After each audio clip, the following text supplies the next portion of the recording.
what have we got here? I've been out buying again, ladies and gentlemen. Now, we've got two, those of you who know about these record players, we've got two black boxes here, Pi black boxes. They're not actually black, but that's what they're called. They're a 1950s record player, and I've got two different models here. Obviously, they're both the same model, but they're probably from different years. There's a what we got in this one? We got a Monarch, BSR Monarch deck in there. I'm not too sure what the model number is of this one. As you can see, it's got a bit of mould inside by the looks of it, but we'll have a look underneath here and see what we got. There is a cartridge in there. Not too sure what that one is. It's a mono cartridge. There's only two cables going to it. So that's that one.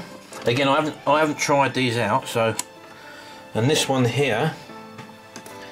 Again, this comes with a record on it. What have we got here? Is this a BSR Monarch again? Is it? I'm not too sure. Yeah, it's a UA8. This one. I think this is a pretty standard one for this. I'm not too sure if that's the right knob on there. That looks like a someone's put a different knob on there. That's a tuning knob by the looks of it.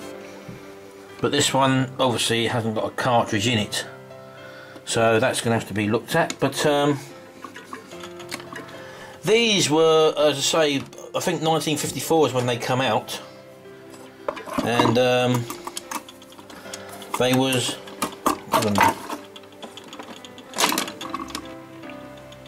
quite a popular player, and they got a lovely sound on them apparently. And they're really designed, they've got a speaker on either side, you see, one that side, one that side, and they're designed to sit in a corner, so the actual sound will resonate off of both walls and come at you. And I think the adverts for these was basically aimed at people who used to go to concerts, and saying that why go to a concert when you can have such a great reproduction on one of these sets. Well, as you see, I've actually got two of them here. They're going to need work, obviously, so I mean this one's, the lacquer's all chipped on the front there, but the main thing is they're all there. They've got the period knobs on, both of them, so they're okay.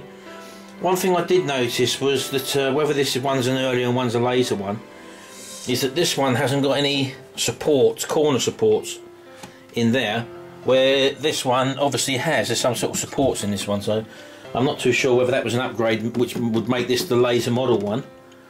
I'll know that obviously, or you may even know that, those people who actually are familiar with the black box. So I'm obviously going to take these all apart and they're going to be refurbished. The whole casings are going to be refurbished. Let's take you around to the back of them.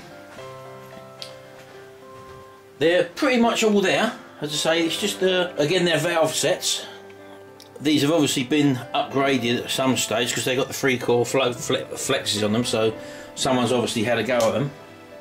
And if you've got a black box, you must have a black box mug, as you can see there. This was the actual adverts on the in the papers of the time of the era. You can't see the print on there, obviously it's a bit too small, but it was billed as "Bring Your Records to Life" on the Pi Hi-Fi black box. That's what we've actually got here. And it was called a black box record reproducer. That's what they called it.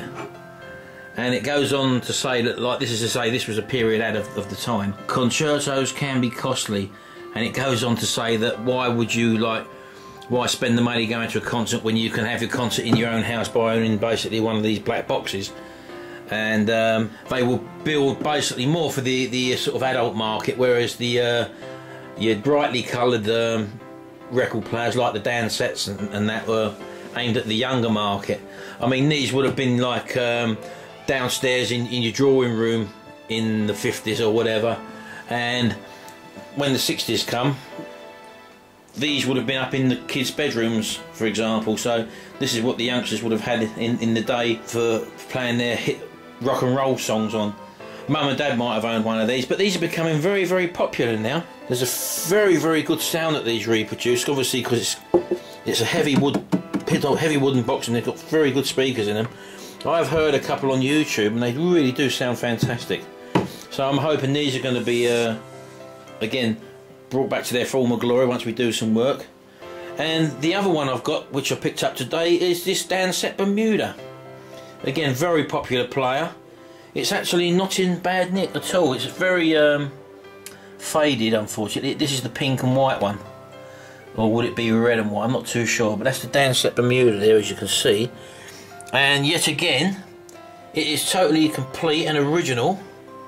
Everything's there, but it basically needs a blinking good clean. It needs a good sorting out. Now I'm not too sure. The only little marks you've got here are a couple of little chips maybe there on the Rexine, but the Rexine is, as I say, very, very dirty.